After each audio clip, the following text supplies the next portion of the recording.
갑자기 영상을 녹화해서 어색할 수 있는데, 그런 생각이 들었어요. 이 코로나 때 하나님을 찾으신 사람은 한 명밖에 없는 것 같아요. 하나님께서 수가성 사마리아에 찾아가셔서 이런 말씀하셨어요. 나는 사람을 찾는 자 있는데 신령과 진정으로 예배하는 자 찾고 계시다고. 코로나도 마찬가지인 것 같아요. 이 코로나 가운데 예배드리기 어려운 시기 가운데 하나님께 예배드리고자 하는 자들, 목마른 사슴이 시험을 찾듯이 주를 갈급하고 하나님께 예배하는 자를 찾고 계신 것 같습니다. 청년부가 이 계획을 통해서 멀긴 쉽지 않은 상황이지만 더 멀게 쉴 수 있는 청년부 될 수 있도록 또 예배의 자리에 머물 수 있는 또 하나님께 더 찬양할 수 있는 청년부 되기를 축복하는 마음으로 또 이 영상을 나도 같이 나누기를 원합니다. 우리 같이 하나님의 말씀을 보도록 할게요. 빌립보서 4장 4절부터 7절까지 보도록 하겠습니다.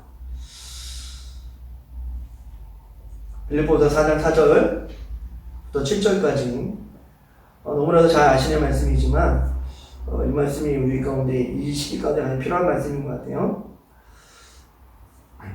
다치셨다면 같이 한 목소리로 봉독하서 합시다. 주 안에서 항상 기뻐하라. 내가 다시 말하노니 기뻐하라. 너의 강령을 모든 사람에게 알게 하라. 주께서 가까우시니라.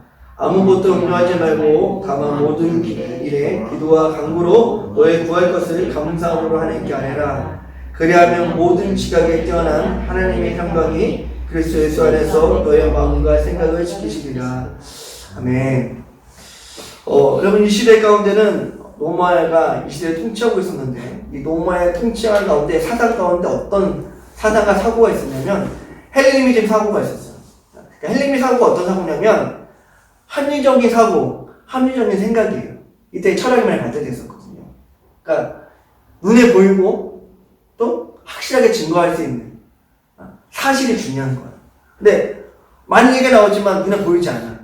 결론이 나오지 않아. 그럼 합리적 사고가 아닌 거죠.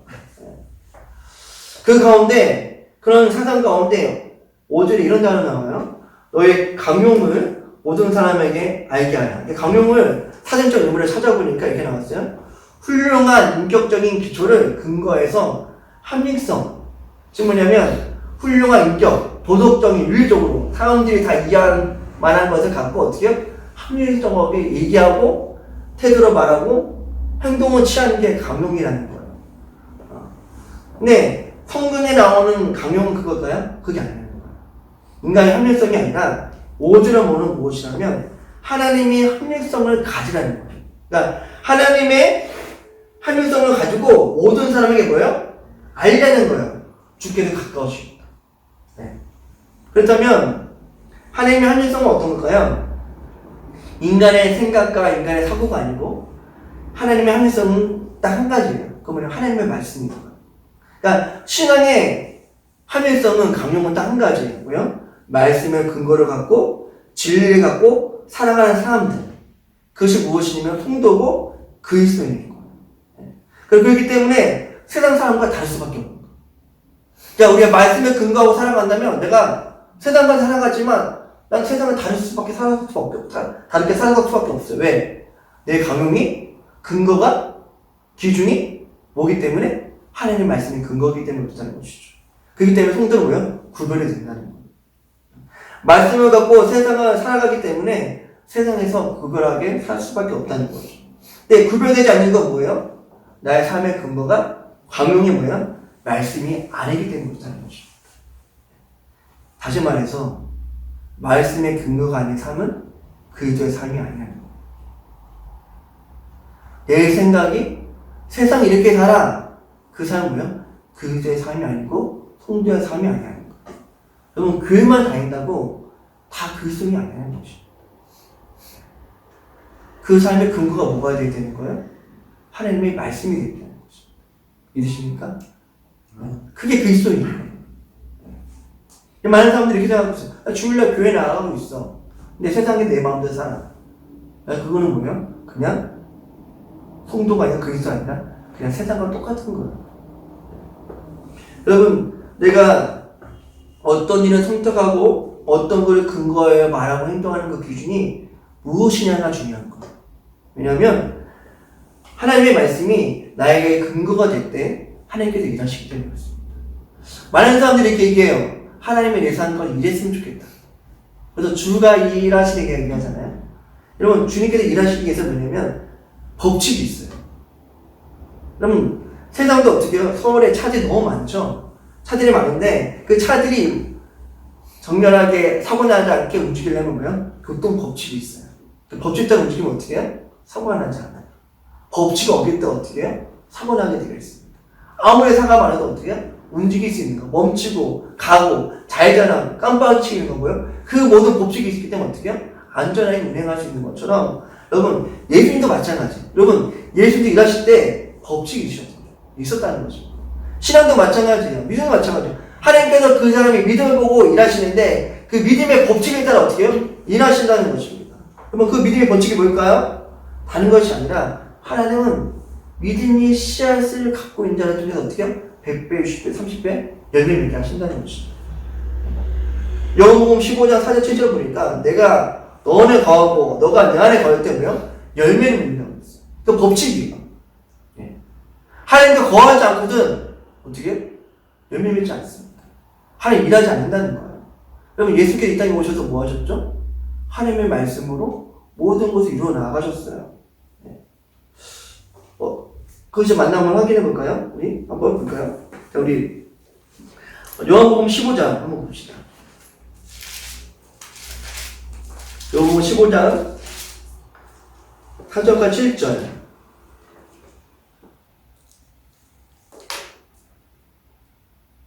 내 안에 거하라 나도 너희 안에 거하리라. 가지가 포도나무에 붙어 있지 아니하며 스스로 열매를 맺을 수 없는 같이 너희도 내 안에 있지 아니하면 그러하리라. 나는 포도나무요 너는 가지라. 그가 내 안에 내가 그 안에 거하면 사람이 열매를 많이 맺나니 나를 떠나서는 너희가 아무것도 할 수 없음이라. 사람이 내 안에 거하지 아니하면 가지처럼 밖에 버려져 마르나니 사람들이 그것을 모아다가 불에 던져 사르리라. 너희가 내 안에 거하고 내 말이 너 안에 거하면 무엇인지 원하는 대로 구하라. 그리하면 이루리라. 뭐예요? 법칙이 있는 거죠. 하나님께서 구하는 자들이 이루시는 게 뭐예요? 내가 하나님께 거하는 게 뭐예요? 하나님의 말이 우리 안에 거할 때 어떻게 해요? 하나님의 말씀이 내 삶의 근거가 될 때, 하나님의 말씀이 내 삶의 주장이 될 때, 하나님의 말씀이 내 삶의 결론이 됐다는 건 어떻게 해요? 하나님께서 어떻게 해요? 열매 맺게 하신다는 것입니다. 그게 뭐예요? 믿음의 법칙인 거예요. 하나님의 살아계심의 낙심의 법칙이라는 것입니다. 여러분, 그것만 나온 것이 아니라요. 우리, 그럼 나온 그 말씀이 또 나옵니다. 우리 볼까요? 이 마가복음 4장을 볼까요?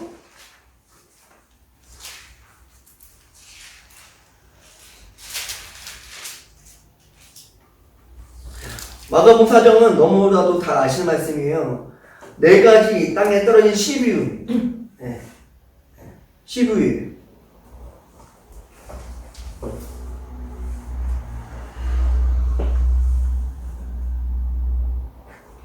우리 같이 한번 읽어보도록 할게요. 4장 3절부터 9절까지 읽어보도록 할게요. 4장 3절부터 9절 시작. 들으라. 씨를 뿌리는 자가 뿌리러 나아가서 뿌릴새 더러는 길가에 떨어짐에 새들이 와서 먹어버렸고 더러는 흙이 얕은 돌밭에 떨어짐에 흙이 깊지 아니하므로 복이 싹이 나왔나 해가 돋은 후에 타서 뿌리가 없으면 말랐고 더러는 가시떨기에 떨어짐에 가시가 자라 기운은 마음으로 결실하지 못하였고 더러는 좋은 땅에 떨어짐에 자라 문성하여 결실하였으니 30배나 60배나 100배나 되었느냐 하시고 또 이르시되 들을 수 있는 자를 들으라 하시니라. 아멘. 그 뒤에부터 뭐 어떠냐면 그 돌과 가시떨기도 자세히 설명 나왔어요. 여러분 우리 가운데 인생을 하다 보면 항상 우리 마음이 좋은 땅인가요? 상황이 그렇지 않다는 거예요.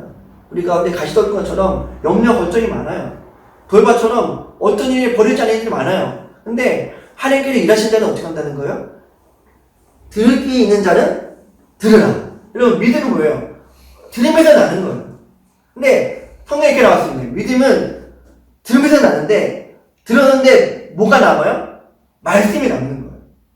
하나님께서 어떤 자를 통해 일하시냐면 믿음을 듣는데 뭐가 남아야 되냐? 세상에 남는 것이 아니라 내 가치관과 세상에 만약 헬림의 사고, 할미의 사고가 남는 것이 아니라 뭐예요? 말씀을 남는 자, 말씀 심령의 심장을 통해서 어떻게 해요? 하나님께서 열매를 맺게 하신다는 거예요. 그러니까 좋은 땅을 가는 게 아니라는 거예요. 하나님 말씀이 내게 믿어져서 그 말씀이 내 삶의 기준 갖고 살아가는 사람들 중에서 어떻게 해요? 일하신다는 거예요. 이게 하나님의 법칙인 거예요. 근데 많은 사람들이, 많은 청년들이 하나님의 살아계심을 경험하기 원한다고 말하지만 그 법칙을 어떻게 해요? 세상의 법칙 따라 살아간다는 거죠. 세상의 기준 따라 살아가는 거예요. 그러면서 이렇게 얘기해. 하나님 내 삶과 미래해달라고 얘기하는 거예요. 내 삶과 역사해달라고 얘기하는 거예요. 하나님 역사하지 않습니다. 물론 자기가 열심히 해서 될 수 있어요. 이건 뭐예요? 하나님의 뜻이 아닐 수 있어요.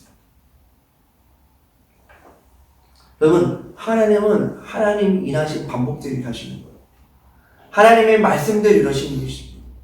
씨가 뿌려질 때 열매 맺게 하시는 분이에요. 만약에 하나님의 말씀대로 이루심이 아니라면, 그게 아니라면 우리가 말씀이 필요가 없는 거예요. 말씀 드릴 필요가 없어요. 그냥 기도하고 간구하고 하나님 좋은 뜻이겠지? 하면 돼요. 좋은 일 하면 돼요. 밀려도 좀 많이 하면 돼요. 그게 아니라는 거예요. 하나님 일하신 방법 한 가지밖에 없어요. 뭐요? 말씀이 주장이 되고, 뭐요? 말씀이 기준이 되고, 말씀이 법칙이 돼야 된다는 것입니다. 믿으십니까?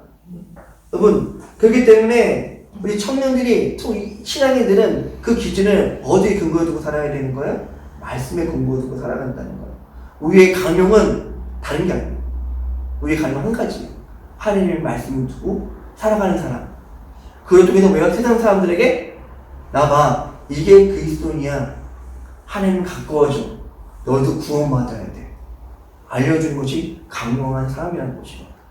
그 강령한 사람을 통해서 어떻게 하나님께서 일하신다는 것이죠. 여러분, 하나님이 우리 삶과 일하기 원하신다면 성경에 나오는 강령한 사람이 되어야 된다는 것입니다. 강령한 사람이 어떤 사람이라고요? 말씀을 기준 삼는 사람. 말씀을 내 인생의 법칙으로 삼는 사람. 말씀을 목적으로 가진 사람을 통해서 하나님께서 일하신다는 거예요. 왜? 그 사람이 성도고 그리스도이기 때문에 일하신다는 거예요. 여러분, 하나님은 하나님의 제자를 통해서, 자녀를 통해서 일하시지 하나님의 자녀가 아니면 일하지 않으십니다.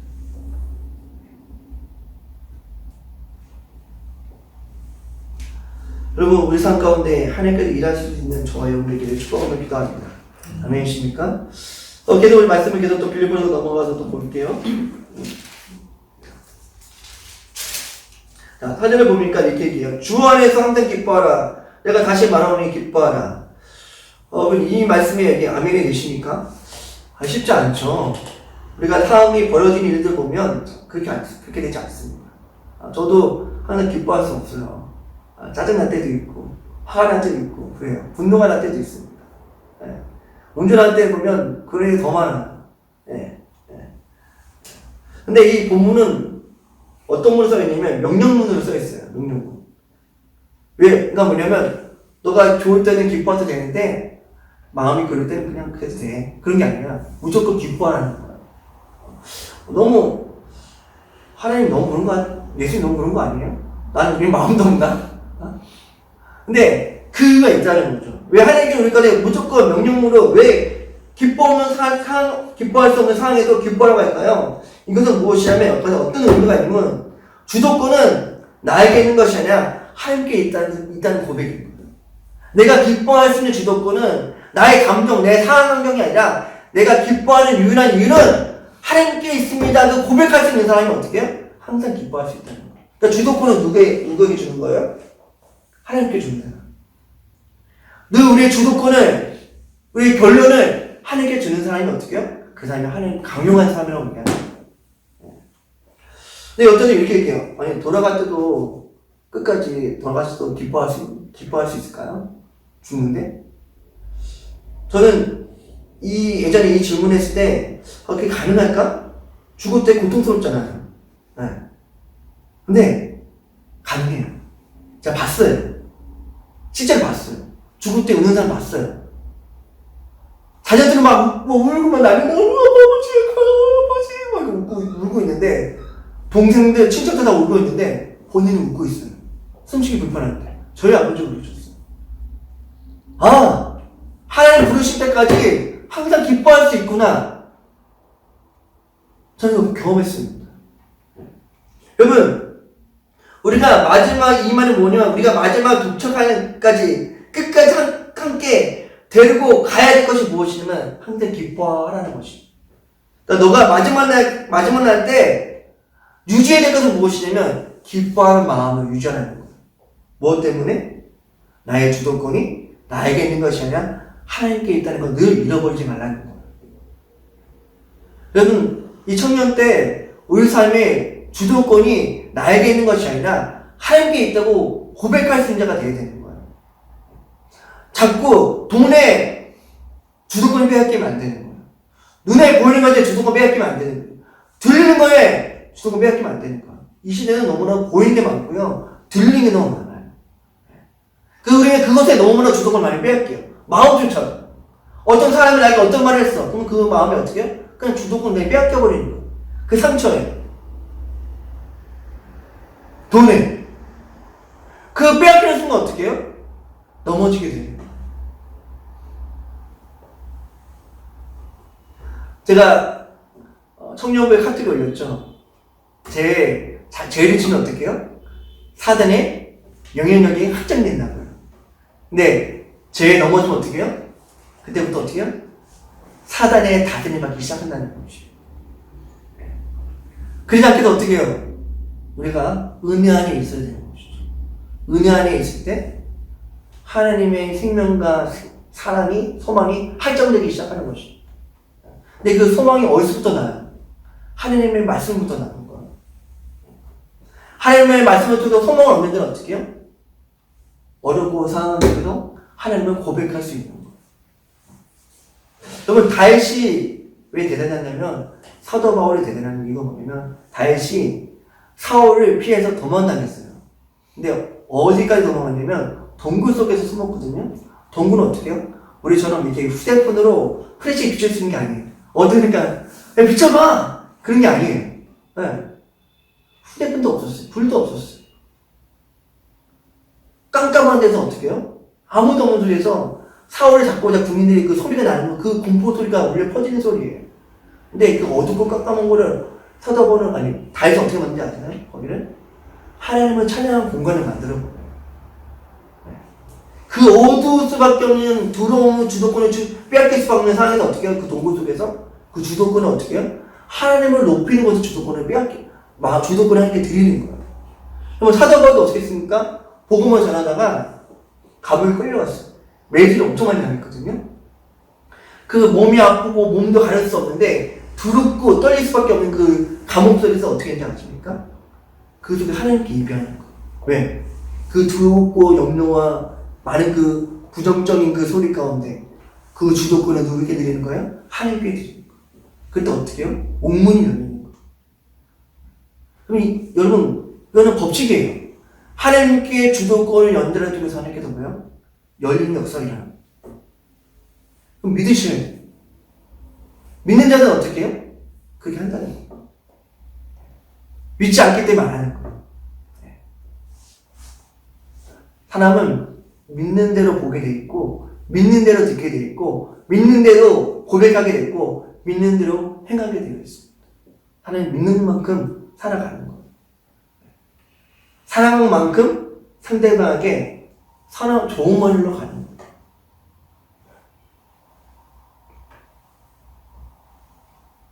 저는 우리 청년들이 이 코로나 시대 가운데 진짜 우리가 마음을 빼앗기지 말아야 될 것 같아요. 우리 주도권을 어디에 둬야 되나 늘 생각하며 살아갈 수 있는 청년부 되게 소망기도합니다. 꼭 기억하셔야 돼요. 진정한 그리스도인은 무엇인가? 성도는 무엇인가? 그 주도권을 말씀에 두고 예수님께 주는 사람이 어떻게 해요? 진정한 하나님을 기뻐하는 자로 강력한 자로 더 나아가서 주 안에 있는 자라는 것을 잊지 않았으면 좋겠습니다. 그런 삶을 살아갈 수 있는 저와 여러분에게 축복을 기도합니다. 더 하면 말씀이 더 길어지니까 6절을 다음에 하도록 하고 꼭 여러분 꼭 기억했으면 좋겠어요. 어려울 때 여러분의 주도권을 하나님께 주시고 하나님 일하시는 사람은 법칙은 뭐예요? 말씀의 근거를 든 자를 통해서 일하신다. 꼭 잊지 않았으면 좋겠습니다. 기도하고 마치도록 하겠습니다.